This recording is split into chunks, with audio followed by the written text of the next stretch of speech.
Today I'm going to show you how to tie a clinch knot. It's a knot you'd use to tie a hook to the end of your line.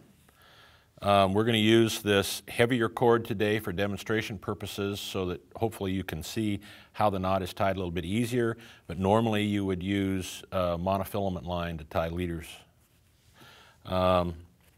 First you take the end of your line and bring it up through the eye of the hook and turn it and bring it back along the main line. Then what you do is you would wrap the tag end around your main line 5 or 6 times.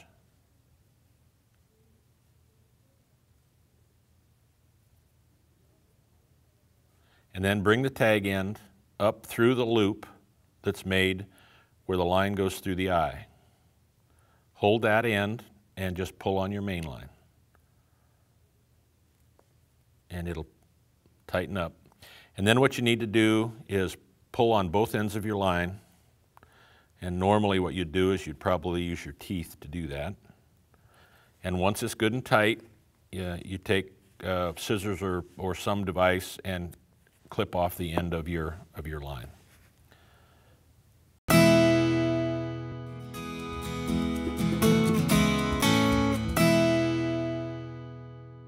I'm going to show you how to tie an improved clinch knot, which is how you would tie a hook to the end of your line. We're going to use this heavier line today for demonstration purposes so that hopefully you can see how the knot is tied. Normally you would use monofilament to tie these knots, to use as leaders. Take the end of your line and bring it up through the eye of the hook and lay it along your main line. And a lot of times people will go through the eye of the hook twice. That increases the strength of the knot where it comes around the eye of the hook. And then you will wrap the tag end of the line around the main line 5 or 6 times.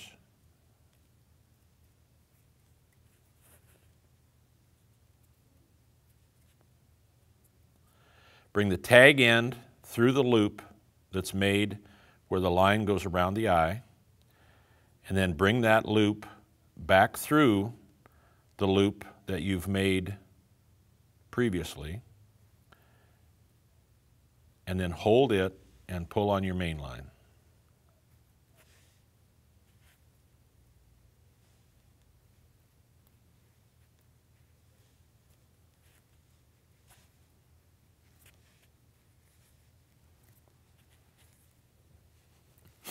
And then you'd tighten up both ends, and then you'd cut off the end. When you tighten that knot up, it's best if you wet it. So most people will just stick that in their mouth for a second, put a little saliva on it to help the knot slip so it doesn't get hot and weaken the line.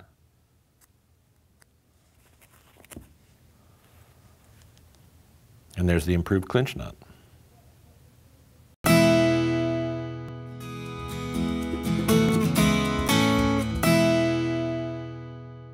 Today I'm going to show you how to make slinky weights. Why I think slinky weights are better than the pencil lead is because slinky weights don't get hung up as frequently, and if they do get hung up, they're easier to free, and because they have this soft coating on the outside, it's a softer feel when they hit rocks, and it's easier to feel a fish bite with them.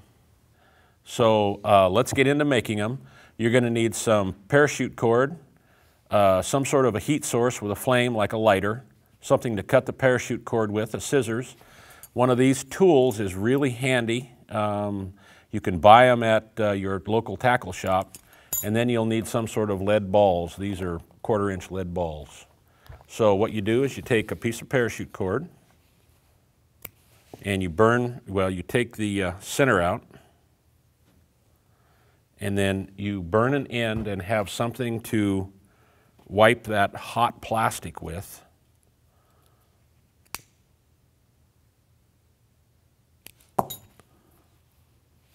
And that seals the end of the cord, so now the balls can't come out that end. And then you take this tube, and generally you have to open the end of the parachute cord up a little bit. And you put the tube in there and slide the line up on the tube. till you get to the end. And then you have to decide beforehand how many lead balls you want in it. I'm just going to make one of unknown size. So I'll just put maybe, well, that's a few too many. About that many lead balls in there. And then you just pull the parachute cord off of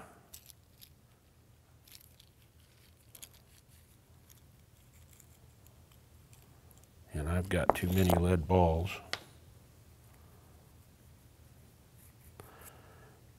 And then you can cut the end off.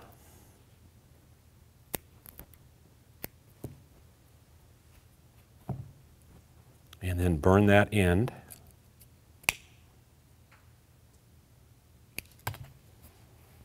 And there it is. The way I use these is I'll take a slider that goes on your line and it has a snap on it, and you just run the end of the parachute cord over that snap, and then it just hangs on your line.